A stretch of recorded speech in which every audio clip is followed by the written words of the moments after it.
Yo, welcome, my fellow football fans. We got a lot of football news, kinda. I'm about to go over it here with y'all. And yeah, look at Daniel Jones right here. Because that's actually who we're going to start with. If he gets franchise tags by the Giants, that's something I'd expect. Like, I guess he was asking for like 45 million, something like that. I don't know. But he probably will get franchise tagged. I don't really see him letting him go because it's not easy to replace him. And he's like getting better, especially with Brian Dable.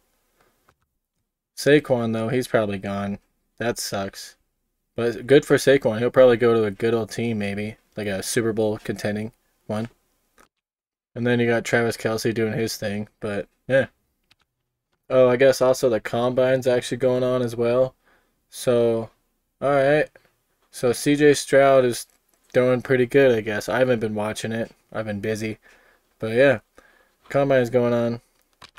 To me, though, another thing that's more interesting is Carson Wentz. That dude's career's been wild. Like, everyone thought he was going to be a great quarterback forever. And then Nick Foles won the Super Bowl and everything went downhill for Carson. He's the free agent right now. Pretty wild. He'll probably end up as a backup, or if someone gets hurt, they'll sign Carson Wentz. I don't know how he'll be. Who knows? One thing I did see, yeah, I heard about this before. Anthony Richardson, he set the QB vertical jump. That actually popped up on my phone, funny enough. Good for him. That's cool. And then I didn't know Bryce Young was 5'10". I didn't know that. That's kind of cool. Awesome. And then Jerry Jones says Dak Prescott could have Brady-like ability to be impact. I don't know. I don't think you can compare Dak to Brady. Dak is a really good person, but I mean, he makes a lot of mistakes still, and Brady didn't really make those mistakes. So I don't know. I don't know. Oh yeah, then Eric Bieniemy. I forgot he was on the Commanders. That's insane. Or he went to them. That's insane. Jahan Dotson's fired up. Good for him. I've heard, or some players have said, like Eric was a problem, but then some players like him. You never really know. It's different with everybody. I think Ron Rivera is still running things over there, so I think Ron Rivera and Eric Bieniemy, they could probably do some good stuff. And I really like Jahan Dotson, so that's good that he's fired up. And then Tony Pollard might get franchise tagged. That's crazy, because I think Zeke might be out the door. Ezekiel Elliott's a really good player, don't get me wrong, but he's had his time in the spotlight. I think age and everything is just catching up with him. I don't know if they're gonna sign him or not. And then them franchising tag or franchise. Sorry about that. Them franchise tagging Tony Pollard is such a smart idea. Like, why not? Why not use it on Tony? Who else are you gonna use it on? Another thing, the Raiders, if they franchise tag Josh Jacobs, I think it's another guy that could be a good franchise tag. I think that's kind of smart in a way to use your franchise tags on the backs. Like, like I kind of feel bad for anybody getting franchise tagged, but if you look at it as like a business perspective way, like if you're the managers type, franchising your running backs is probably a good move. Unless you have somebody else to franchise tag, but if you have nobody else, then might as well, you know. Mike White would love to be on the Jets. Everyone kind of forgot about him, but I think he could be a good backup. You know, that's kind of what he seems like, a type of guy. You know, a good backup. Especially, who knows what the Jets are going to rock with that quarterback. Are they going to give Zach Wilson another shot? They're going to sign Derek Carr? They're going to keep Michael White? Joe Flacco going to play more games? Who knows? Oh man, please, please not Joe Flacco. We don't need to see Joe Flacco anymore. Don't get me wrong, he's probably a good person, but man. Ooh, Von Miller wants to be a GM. You know how awesome it would be if Von Miller was on the Broncos manager staff or whatever as a linebackers coach or something like that? Dude, that'd be cool. Nick Bosa and Joey Bosa teaming up would definitely break the NFL. At least for a little while until people got used to him. But that'd be fun for a few games. Oh dang, another good franchise tag in my opinion. Evan Ingram on the Jaguars. If they don't have another tight end, like at all. So I think this is a good use of the franchise tag. Because who else? Again. Hopefully this is like real. It's on NFL, so it should be real. Justin Jefferson has just scratched the surface. I do think he'll probably be better. He's still really young. Of course he's going to get better and better, I think. And then Lamar Jackson. Oh man, I can't believe they have not given this guy a lot of money yet. Like, they need him. But, like, I guess maybe in a way I could see why they won't pay him. But if I was running the Ravens, I'd pay this man whatever, you know? Maybe not like insane, but you gotta pay him, man. And then get this man some help. He needs some receivers. They haven't really like been able to get much help for the guy. And then injuries. They get injured every year. I don't know. This guy might be another franchise tag candidate though. Lamar, he might get franchise tagged. But I don't know. I think the Ravens might be silly to let him go. Because who else would they have? Tyler Huntley's good, but once they learn of him, I don't know. I don't know. I like Lamar. I like Lamar a lot.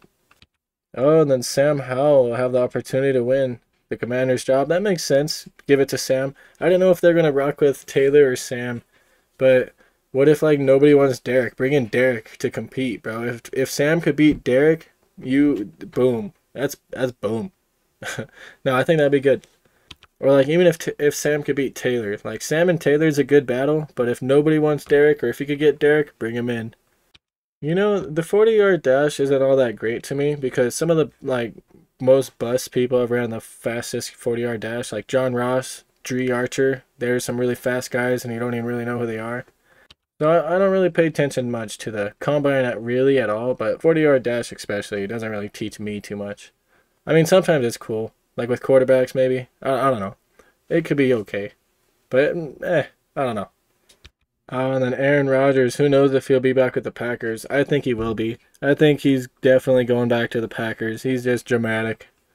Oh, and then Keenan Allen on the Chargers. I think it makes sense that he's going to stay around, but I would have traded him. If I was running that place, I would have traded him. Like, I like him. He's a good dude, but you could get a lot of value for that guy. And they need some help. Oh, they're not talking about Jalen Hurts contract decisions? Not yet. Not yet. He'll probably get big money. Boatloads of money. Ah, and then Joe Mixon. I wonder if he'll go back to the Bengals. I like him on the Bengals. I had him in fantasy. I really liked him on Bengals. But if he doesn't go back, I don't know. He wasn't, I guess, the best down the stretch, but I really like him as a player, so I wish him well. Wherever he goes, you know. Hopefully he just stays on the Bengals. That'd be a win-win. Oh, Ryan Tannehill is still going to be a Titan. That makes sense. Malik Willis might not be fully ready. That makes sense. I kind of forget Ryan Tannehill's on the Titans sometimes. That's kind of wild to me still. I still see him as a Dolphins quarterback, even though he's been on the Titans for like, what, 2-3 years now? How wild. And then the 49ers kind of have a weird situation with Trey Lance and Brock Purdy. I think you definitely start Trey Lance. You spit the first round on him and have Brock Purdy learn and develop. Or definitely have him like fight, not fight. Definitely have him compete in camp and all that, you know, and like tell Trey like, yo, bro, you got this. You're the starter. Brock, you're gonna be the backup. But definitely, it's gonna be like a compete thing, because you never want to go into camp with an open competition at QB. You know, you want to tell a guy he's the starter. You know, get him ready. So I think you roll with Trey Lance because they, you know, like traded up to get him, and then since they got the best out of Brock Purdy, they could definitely get the best out of Trey Lance. You know what I mean? So I think Trey Lance will definitely probably be the starter. That's my guess. And then Brock Purdy's the solid backup. And then Jimmy G. Who knows what Jimmy G's going to do? He might still be on the roster too. Shoot. And then the Buccaneers are going to release Leonard Fournette. That sucks. I like Leonard Fournette. I kind of forget he's on the Buccaneers as well. I still see him as a Jaguars player. All these guys I forget, kind of. Like, I knew they were there, where they are, but dang. But anyway, I don't know where he'd go. I don't know his age. Alright, actually, I just looked it up. He's 30, so, I mean, he might end up staying as a free agent. That might be his last season. Who knows? I think somebody might scoop him up. Latavius Murray got scooped up. I kind of think Leonard Fournette would get scooped up. I keep saying Leonard Floyd. Oh, and the Giants hope to avoid the franchise tags. I think any team would hope to avoid it, but I think it might be inevitable with Danny Dimes here. But alright, I think that was pretty much all the news for this page. I just wanted to go... Alright, I fumble a lot of words, but I just wanted to go over this page because I found it interesting. So, thank y'all for watching, and peace out. Stay tuned for more football content. This offseason is going to be wild, hopefully. I don't know, I hope. Sometimes it could not be, and like, you hear all this hype and nobody gets moved. But I think this one will be wild. Alright, later everybody. Woo! Peace. Again.